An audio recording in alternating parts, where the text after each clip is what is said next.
They tried to cancel him 4 times. 4 times the machine came for Dave Chappelle. 4 times the think pieces were written, the petitions were signed, the venues were pressured, the networks were warned. And 4 times Dave Chappelle sold out arenas, broke streaming records, and proved that the only thing more dangerous than a comedian with a microphone is a comedian who absolutely refuses to be silenced. And now Joy Behar, sitting at The View's famous table with that familiar smirk on her face, was about to learn something that venues in Minneapolis, executives at Netflix, and critics across America had already discovered the hard way. You don't come for Dave Chappelle unless you're prepared to lose. What happened next would become the most shared clip in television history. Not because Dave Chappelle yelled, not because he stormed off, but because he sat there, calm as a summer morning, and dismantled Joy Behar so completely that she had no choice but to flee her own show. Subscribe and drop a comment below because this is the moment comedy won the war. The View studio felt charged with an unusual electricity that Thursday morning. The audience knew they were about to witness something special. Dave Chappelle didn't do daytime television. He didn't do promotional interviews. He didn't play the game. At 51 years old, Dave Chappelle had achieved something that few comedians ever managed. He had become genuinely uncancelable. Not because he was protected by powerful institutions, but because he had built something that existed entirely outside of them. His audience didn't need critics to tell them what was funny. They didn't need networks to approve his material. They showed up, 14 million strong, every time he released a special. And they laughed at exactly the things the cultural gatekeepers insisted weren't funny anymore.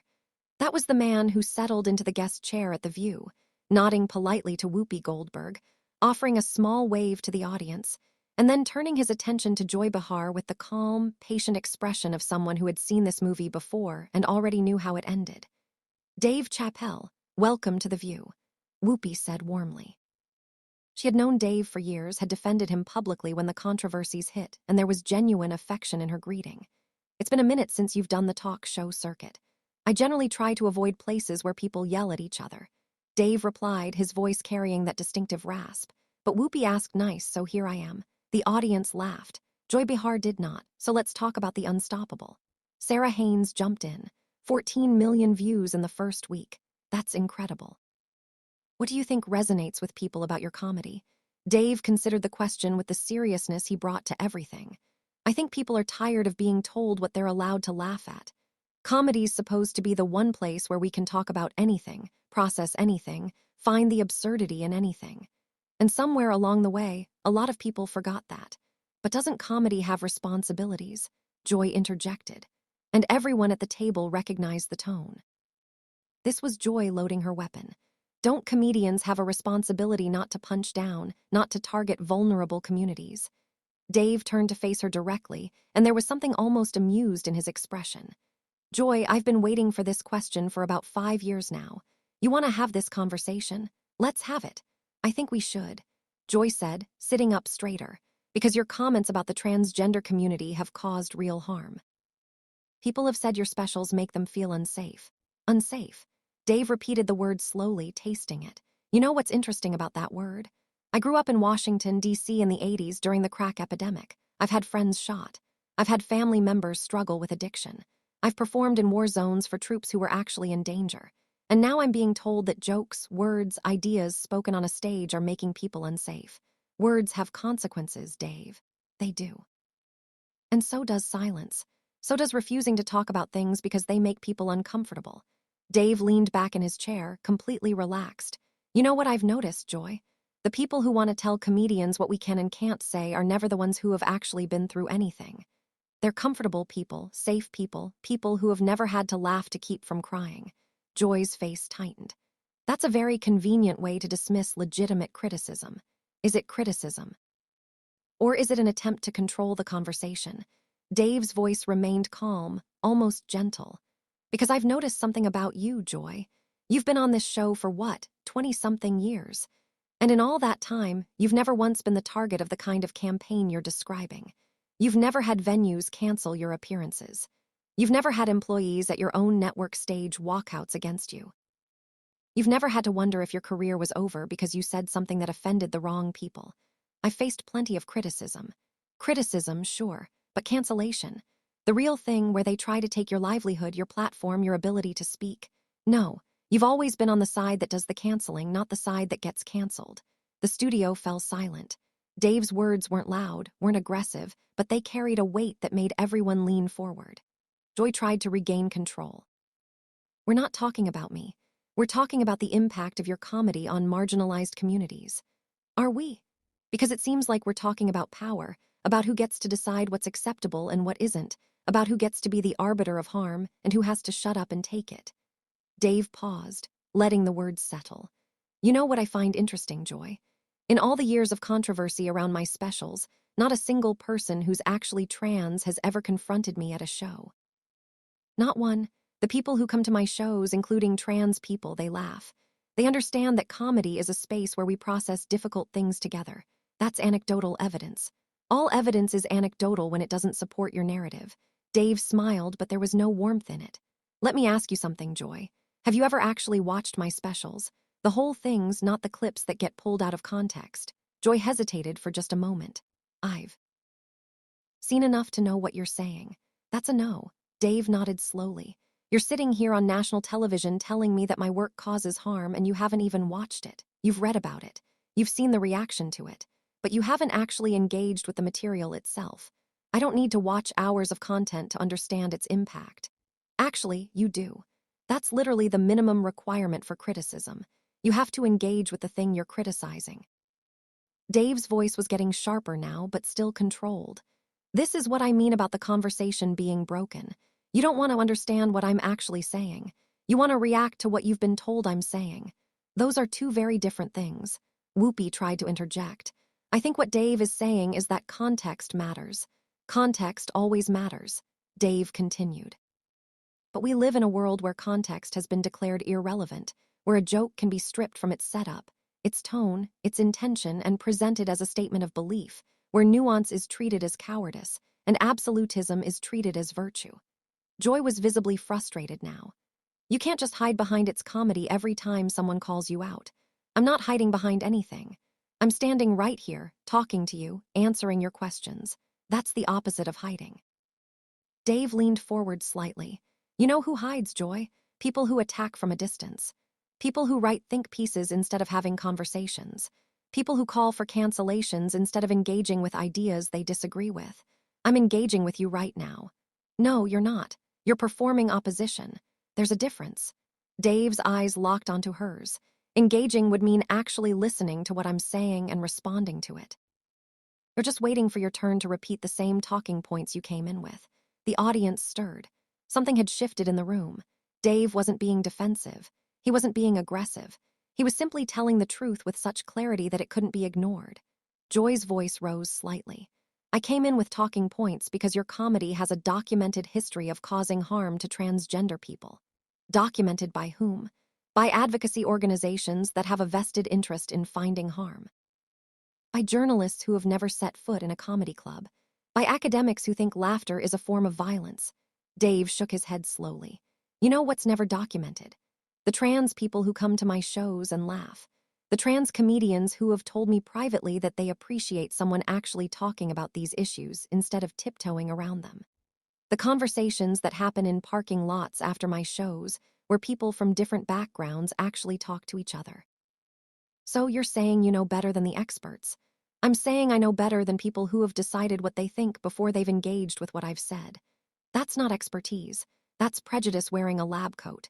Joy slammed her hand on the table, frustration finally boiling over. This is exactly the problem with you, Dave. You think you're so clever, so above it all, that you can dismiss any criticism as bad faith.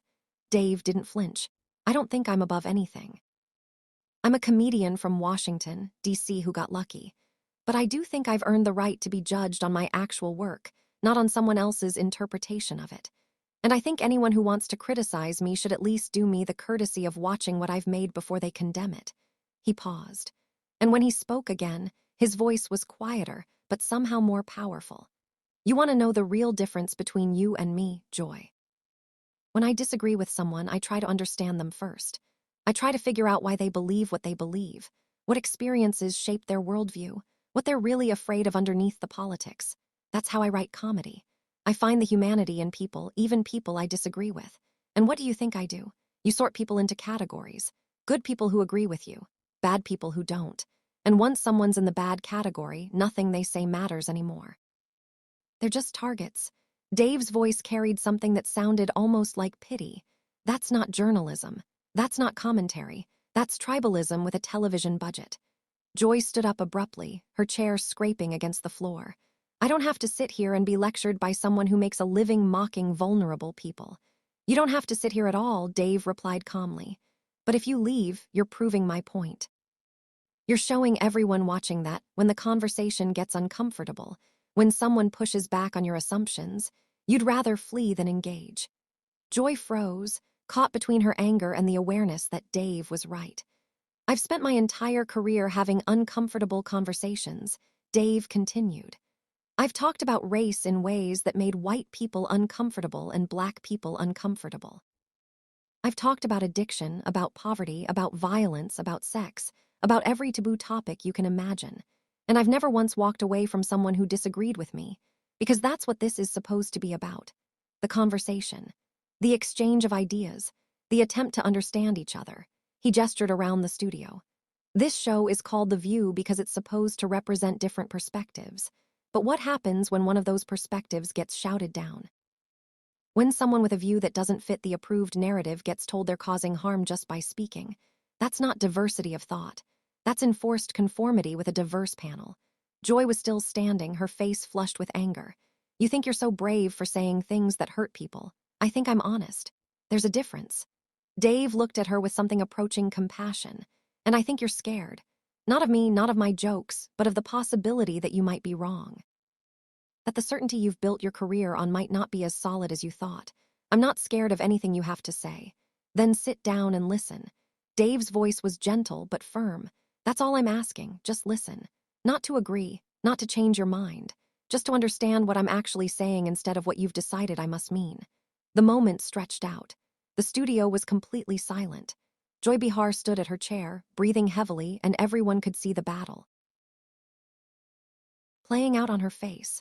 Pride fighting against the awareness that she had been outmaneuvered. Anger fighting against the realization that walking away would be an admission of defeat. In the end, pride won. I refuse to legitimize bigotry by engaging with it, Joy announced, her voice shaking slightly. She pulled off her microphone and set it on the table with more force than necessary. Whoopee, I'll be in my dressing room. She walked off the set, her heels clicking against the floor in the stunned silence that followed. The audience watched her go, and then slowly, almost hesitantly, turned back to Dave Chappelle. He sat there, completely still, watching her retreat with an expression that held no triumph, just a kind of tired sadness. That, he said quietly, is what happens when you spend 20 years being told you're always right. You lose the ability to be questioned. Whoopee cleared her throat, clearly trying to process what had just happened on her show. Dave, I thought it's okay, Whoopee. Dave turned back to face the remaining hosts, his voice returning to its normal warmth. She's not a bad person. She's just forgotten that disagreement isn't the same as disrespect. A lot of people have forgotten that. He looked directly into the camera, addressing the audience at home. I want to say something to everyone watching. Comedy isn't about making people comfortable. It's about making people think. It's about taking the things we're not supposed to talk about and dragging them into the light where we can actually see them. Sometimes that's uncomfortable. Sometimes it hurts. But it's necessary. He paused. And when he continued, his voice carried the weight of someone who had spent decades thinking about these questions. The day we can't laugh at ourselves, at our fears, at our contradictions, at the absurdity of being human in a confusing world, that's the day we stop growing. That's the day we calcify into our positions and lose the ability to change. And I refuse to be part of that. I refuse to be silenced by people who think their discomfort is more important than the truth. He stood up, but not to leave. He walked closer to the audience, close enough that the cameras had to scramble to follow him. I'm not your enemy. I'm not the enemy of trans people or gay people or any other group you want to name. I'm a comedian who believes that everything should be on the table. Everything should be available for examination, for criticism, for laughter. Because that's how we process things. That's how we heal. That's how we move forward together instead of retreating into our separate corners. He smiled. And this time it reached his eyes. If this is what being uncancelable looks like, I'll take it. Not because I want to hurt anyone, but because someone has to stand up and say that the conversation is more important than the comfort. Someone has to refuse to shut up.